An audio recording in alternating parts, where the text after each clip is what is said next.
गुरु प्यारी साध संगत जी, नमस्कार जी। आप सब कैसे हो? आशा करती हूँ बाबा जी के श्री चरणों में अरदास करती हूँ कि मालिक की कृपा से आप सब बहुत खुश होंगे, मौज बहार में होंगे और अवश्य ही भजन सिमरन में होंगे। साध संगत जी, मैं हाजिर हूँ आज आप सभी से एक बहुत ही खूबसूरत साखी साझा करने के लिए। उम्मीद करती हूँ कि ये साखी आप सभी को बहुत पसंद आएगी। चलिए साध संगत जी, समय न गवाते हुए साखी को आप सभी से साझा करते हैं।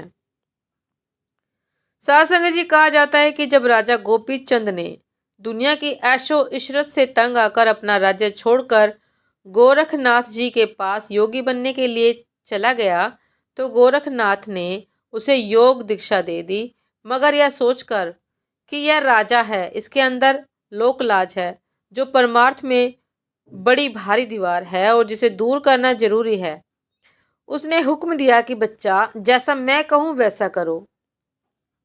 साधु का भेष धारण करके हाथ में कमंडल लेकर वापस अपने राज्य में भिक्षा के लिए जाओ और जो कुछ तुम्हारी पूर्व प्रजा से मिले ले आओ। अब राजा होकर अपने शहर में जाकर अपनी प्रजा से भीख मांगना, भिक्षा मांगना कोई छोटी सी बात नहीं थी। गोपीचंद ने श्रद्धा पूर्वक अपने गुरु का आदेश माना। जब शहर में गया, लोगों ने देखा कि यह राजा है। जिसने पैसा देना था उसने रुपया दिया, वह आगे योगियों को देता गया और योगी गुरु के पास पहुंचाते गए। शहर में मांग कर फिर रानियों के पास गया। उन्होंने देखा कि यह तो राजा है। जो अच्छे कपड़े और गहने थे सब उतारकर योगी को दे दिए कि अब राजा के बिना यह सब हमारे किस काम के। साध संगत जी, गोपी चंद सब वस्तुएं शिष्यों को देता गया और वे इन्हें अपने गुरु के पास भेजते रहे।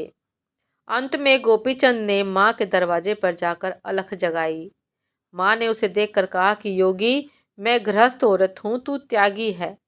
गृहस्थ का धर्म नहीं कि त्यागी को उपदेश दे, लेकिन इस समय तू मेरे दरवाजे पर मांगने आया है। मुझे अधिकार है कि मैं जो चाहूँ भिक्षा में दूँ।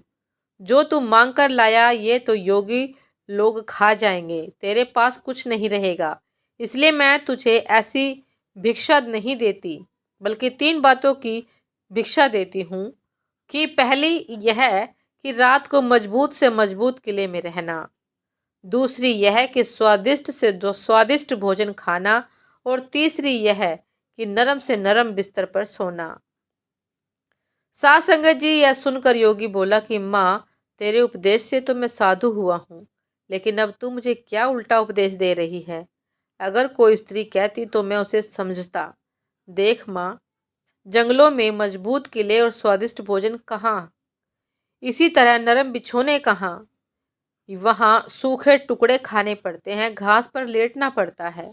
माँ ने उत्तर दिया, योगी, तूने मेरा मतलब नहीं समझा। गोपीचंद द्वारा मतलब पूछने पर उसने कहा कि मेरा मतलब यह है कि तू दिन रात जागना, अभ्यास करना। जिस वक्त तुझे नींद तंग करे, गिरने लगे तो वही सो जाना, चाहे कांटे हो या कंकड़, वही नरम से नरम बिछोना होगा। तुझे ऐसी नींद आएगी जैसी कभी फूलों की सेज पर भी नहीं आई होगी। दूसरे, जहाँ तक हो सके थोड़ा खाना और भूखे रहना। जब भूख से प्राण तड़प उठे, प्राण निकलने लगे, तो रूखा सूखा बासी भोजन जैसा भी टुकड़ा मिले खा लेना। उस वक्त 7 दिनों का सूखा टुकड़ा भी तुझे हलवे और पुलाव से बढ़कर स्वादिष्ट लगेगा। तीसरे, तू राज्य छोड़कर योगी हुआ है। तेरे पास जवान स्त्रियों को भी आना है, वृद्ध है और कम अवस्था की स्त्रियों को भी आना है। कुछ गुरु की संगति से बढ़कर और कोई मजबूत किला नहीं है। अगर गुरु की संगति करेगा, गुरु के अधीन रहेगा, सत्संग सुनेगा, तो इनसे बचा रहेगा। महात्मा के वचनों से मन को ठोकर लगती रहती है, मन सीधा रहता है। गुरु के सत्संग को छोड़कर कहीं न जाना। बस मैंने तुझे इन्हीं 3 बातों का उपदेश देना था।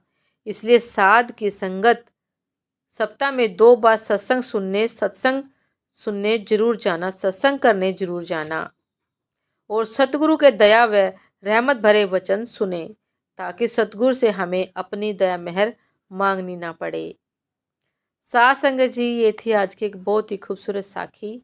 गोपीचंद्र की माता ने बहुत ही खूबसूरत तरीके से समझाया 3 बातों को कि रूखा सूखा भोजन खाना जब भूख अत्यंत पीड़ा देने लगे, नींद जब सताने लगे, अत्यंत सताने लगे, तो जहाँ भी नींद आए, चाहे कांटों का बिस्तर हो, चाहे कैसा भी हो, वहीं सो जाना।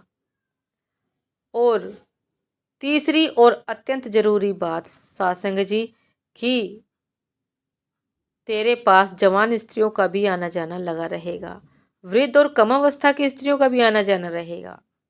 गुरु की संगति से बढ़कर कोई मजबूत किला नहीं है। सात संगत जी, सतगुरु के श्री चरणों में जो व्यक्ति जुड़ जाता है, वह व्यक्ति इन सभी चीज़ों से दूर रह सकता है, या ये कहें कि किला ही बन सकता है, उसके इर्द गिर्द मजबूत किला बन जाता है, जो कि इन बुरी संगत से उसे बचाए रखता है। तो सात संगत जी, आशा करती हूँ ये साखी आप सभी को बहुत पसंद आई होगी। सत्संग, सतगुरु के वचनों को सुनते रहना चाहिए। सप्ताह में 2 बार सत्संग सुनने अवश्य जाएं और भजन सिमरन में लगे रहें, ताकि सतगुरु से उनकी दया मेहर मांगनी ना पड़े। अपने आप ही सतगुरु की दया मेहर हम सब पर बनी रहे। निरंकार से जुड़े रहिए, भजन सिमरन करते रहिए। और साथ संगत जी, साखी पसंद आई हो तो लाइक कमेंट शेयर करना ना भूलिएगा। चैनल पर जो भी नए हैं सब्सक्राइब कर लीजिएगा। आपसे फिर मुलाकात होती है एक निशब साखी के साथ। तब तक के लिए आज्ञा दीजिए। नमस्कार जी।